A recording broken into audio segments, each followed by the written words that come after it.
Wool buffing pads have been around for a long time. Today, we're going to take a look at some new wool pads from Buff and Shine.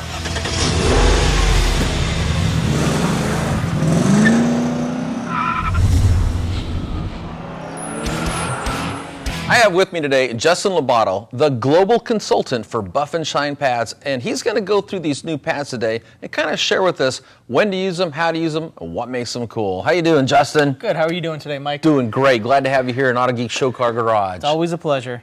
So what we have here is a new lineup to our Euro pad lineup in regards to the whole series of Euro pads. We have our UroWool.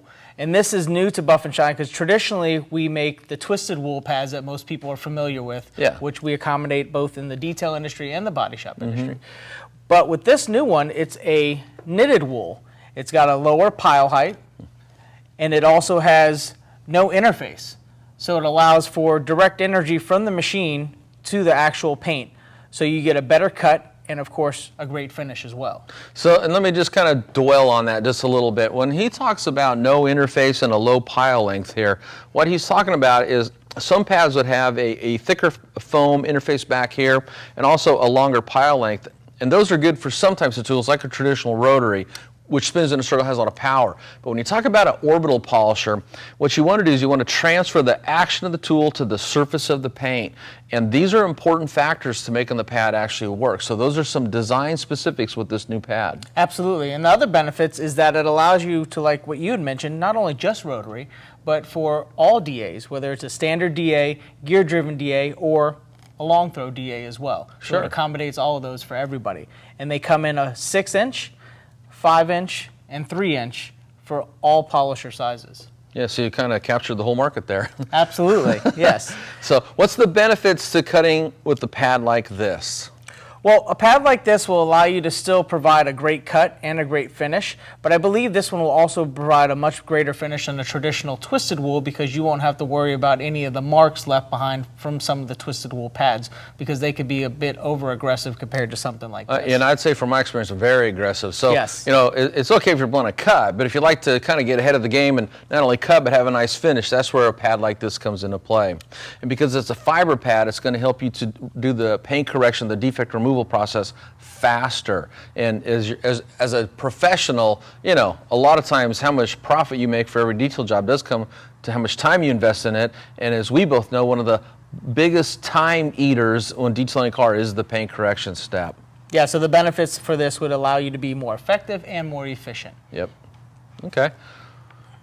So we've got these new pads here, but you've also got another set of pads over here. Let's talk about these. So this is our UroWool blend. This is considered the sister pad to our UroWool. Their pile height, like we mentioned before, same height, no interface. Again, direct energy from the machine to the paint. This has two different fibers, one aggressive fiber and one less aggressive fiber, so it makes it a blend. So we're able to capitalize on basically giving a similar cut, but not as aggressive, but accomplishing a much better finish than what the original UroWool can. It feels softer. You know, the way it feels softer is not like pressing on it, but to rub my finger over it, I can feel a little bit more of a sharpness here, and over here this is like really plush. Yeah, this gets you to a closer result of being able to go right in with your last standing product as well. So this would be a lot less aggressive than this pad here, but they're both going to offer great cutting. Absolutely. So what would be the difference? When would maybe someone choose this pad over that pad? So based on different paint system as a detail professional, you know, some are hard, some are soft, and you learn that throughout the years of obviously working on a lot of paint. Yeah. However, you know, if you had a softer paint system and it didn't have a boatload of defects you needed to remove, you would want to go with something like this because it would accommodate still being able to remove the defects with leaving a lesser scratch pattern behind. Sure, less marring. Less marring, correct. Okay. And also, you know, going back to something like this, if you were to choose this, then there may be more marring left behind, so you end up chasing and spending more time removing that. So it allows you to make a better decision based on the two.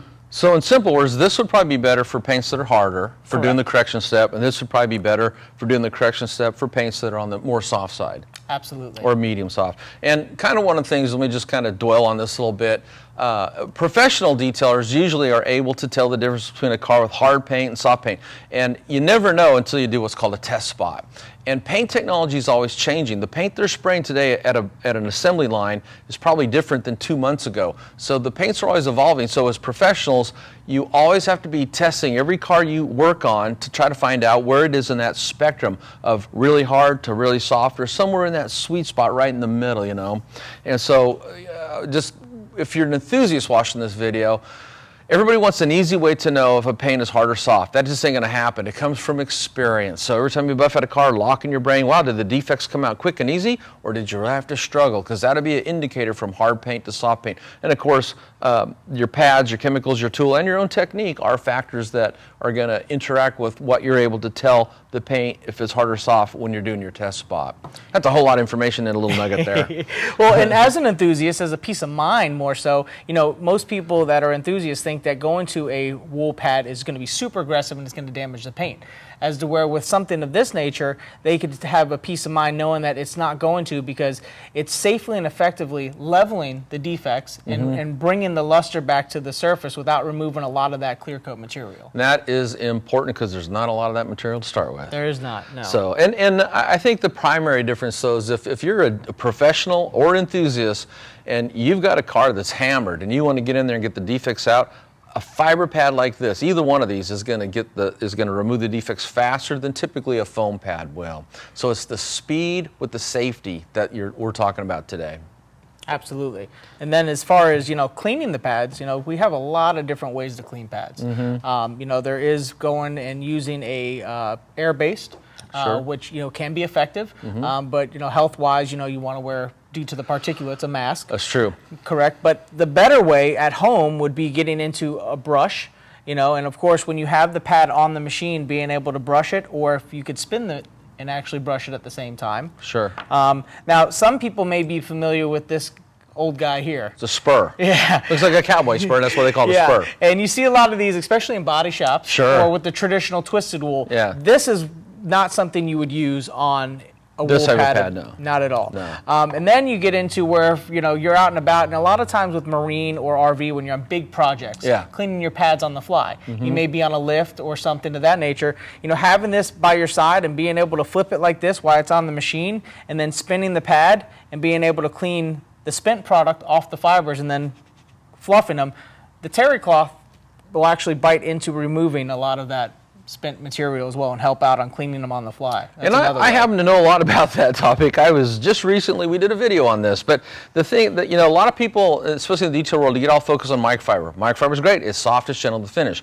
But the difference between an old terry cloth, washcloth like this, and a microfiber towel is this. The word is stout. This is stout. This has a traditional loop of cotton fiber, which isn't as soft as a microfiber pad, and that's why it works so much better to try to clean your fiber pads or even your foam pads off, because that stoutness helps to peel off the two things that build up on the face of a pad: spent product and removed paint. So anytime you're abrading the surface, you're removing paint off the surface. It builds up on the paint or the pad, and you're also, the product you're using becomes used up or spent. So you got to clean those two things off the pad. And one of the ways I share this with people is, I always say, to make it really easy to wrap their brain around, is if you're buffing on a car, and after you buff a section, you have a film there on the paint, and what do? You wipe it off. Absolutely. You have that same film on the pad after buffing each section. You want to remove that film off the pad. Otherwise, if you don't clean your pads often, you're going to take the spent product that builds up on the paint and the removed paint, put fresh product on, and now you're going to grind that whole mess into the paint. And it's just going to be, you're going to get better results, fast results, an easy wipe off of the film that you leave behind if you clean your pads often. And a lot of people would ask me, how often should I clean it? My general rule of thumb is to clean your pad after every other section pass. You could do it after every pass. That would be the perfect world scenario, but it'd make your buffing time just extrapolated out. So if you did it like every other time you buffed a section and clean your pad, you'd be working clean, getting better results, and your pads will last longer.